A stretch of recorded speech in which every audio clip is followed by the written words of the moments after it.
To date, the pandemic's taken 500,000 American lives, and it's resulted in many of us spending more than 11 months socially distanced with the intention of protecting our community, our family, and our friends to mitigate the spread. But a side effect of that isolation, especially in these really gray winter months in sub-zero temperatures, is that a lot of us are pretty run down, right? I mean, I am. A lot. And I think it's important to normalize discussion around mental health and reduce stigma. So this week, I'm checking my headspace and yours. We're going to talk about a hidden pandemic within a pandemic and some good coping mechanisms that I've learned to combat depression and anxiety in my own struggle. I'm Dan Upton, and this is the Doomcast. Dan, this isn't about comics. What are you doing? Well, like most people, my fandom is a byproduct of my own experience. Like a lot of other geeks, I spent a lot of grade school and high school bullied and isolated, and comics, games, and anime felt like a pretty safe place that spoke to a lot of my aspirations, alleviated anxiety, or was just a space to dissociate. So I presume a lot of other people feel like me, and like I do right now, so let's talk about it. Humans are social creatures, and isolation has tremendous effects on us. It's even regarded as a form of torture, very literally. And many of us also struggle with our own headspace. Additionally, a lot of us are grieving, either people who are close to us that have passed, or things or activities that have made us whole that we haven't had for almost a year. And that's still grief. It's also valid. And I'm with you, because I feel at the best of times, in normal conditions, I was merely treading water with regard to my mental health. I've made real strides in the last 2 years. And I feel a lot better, but this isolation has been really difficult in a lot of ways for me and for a lot of other people. Sometimes I feel like I'm one of the only people who's still quarantining. But I'm doing relatively well with focus and routine and coping skills that I've learned. And there have been upsides to quarantine in some ways. But right now I'm in between feeling really cold and emotionless to really angry and sad. Part of that is some of my own issues, but a lot of it is just the state of the world. I've had the same day and the same week in and out for about 11 months. And I wonder if some of the things that I loved and spent my adult life cultivating are going to be there for me when this is actually over. So I'm not here to present myself as somebody who's out of the woods and triumphant over mental illness or depression, like I cured myself. I am still working in a lot of ways. I've struggled with suicidal ideation. It's a lot more common than a lot of people think. I've struggled, and I know other people who have struggled a great deal more. I have friends and family that have either attempted or died of suicide. I'm not an expert in mental health, and I'm not a counselor. But if you are having thoughts of suicide, you should stop this video. And you should reach out to somebody that you trust. And if you don't have somebody that you trust, you should use the National Suicide Hotline. But you shouldn't give up. I want to tell you that you're not a burden, and you're not alone, and you have value, and that you're worthy and you're deserving of love and dignity, and that you are loved.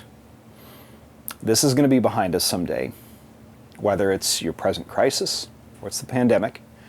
And I want you to be in this world just as much as I want me to be in this world to experience those better days when they come.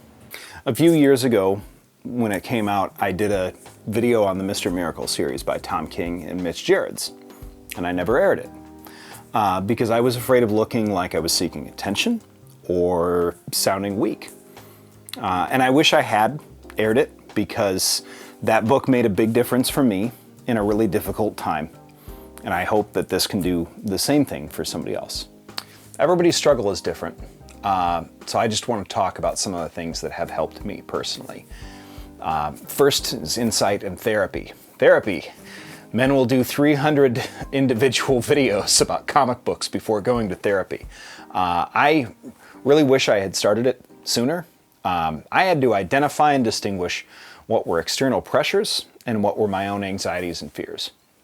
And also identify what I wasn't satisfied with or things that I needed to change and work on, as well as the things that I have to accept. And that's super vague, and it's 2 sentences, and that is 2 years of therapy boiled down to like that much. Another thing that I've learned to do a little better, and that everybody could use, I think, is I've learned to apply that lens of compassion that I use to view the rest of the world, and especially people who aren't willfully evil, but apply that lens of compassion and forgiveness to myself. To forgive myself for things, and it's gotten a lot easier to be easier on myself. I'm not great at it yet, but I suppose I can forgive myself for that too. Stop self-medicating. Big ol' asterisk, to the best of your ability. I found that almost any intoxicant can have a pretty profound effect on mental health, even things that aren't intoxicating. Unwinding is great. Dependency or overuse can really worsen symptoms. It has mine. Cigarettes, alcohol, weed, anything. If you're struggling mentally, it might be worth making the effort to pump the brakes or at least cut back on those things, legal or illegal.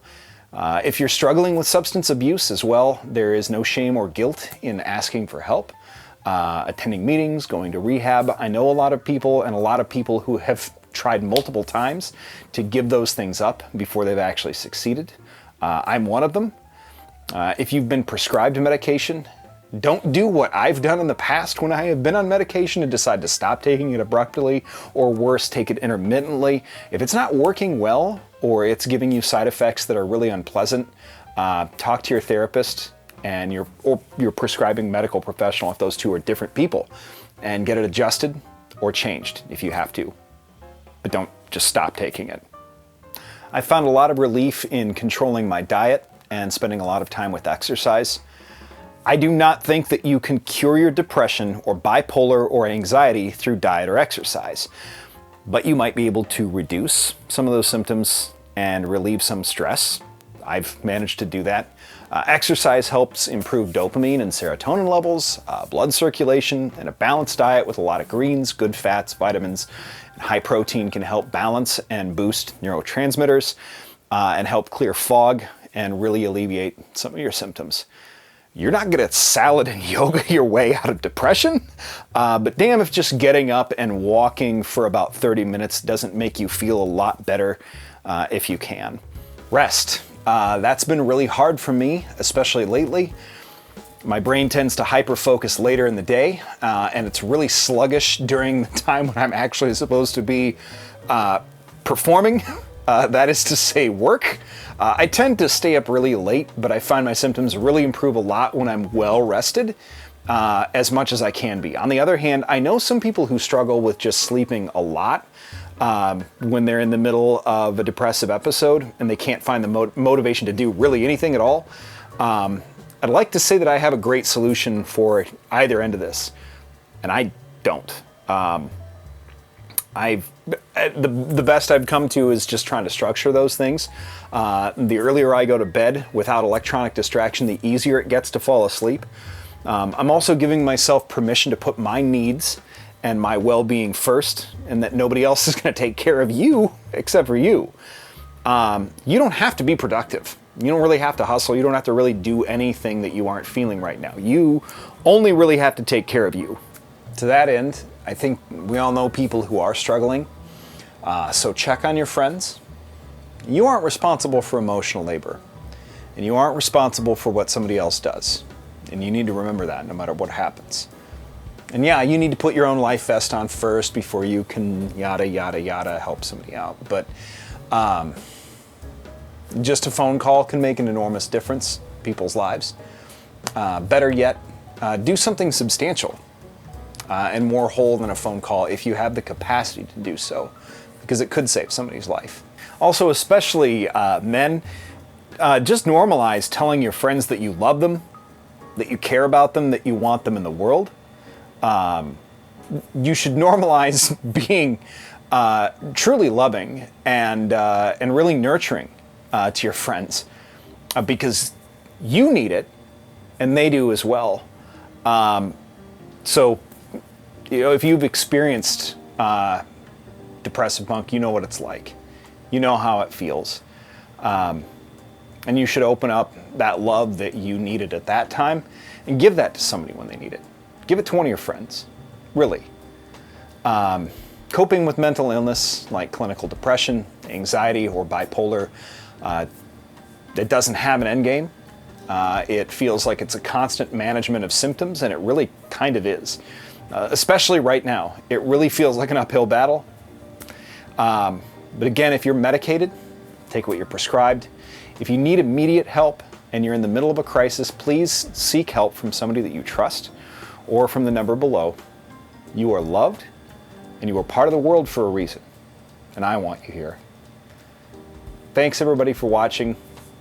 We'll be done with the real shit next week, back to comic books, but thank you. Take care. Check your headspace.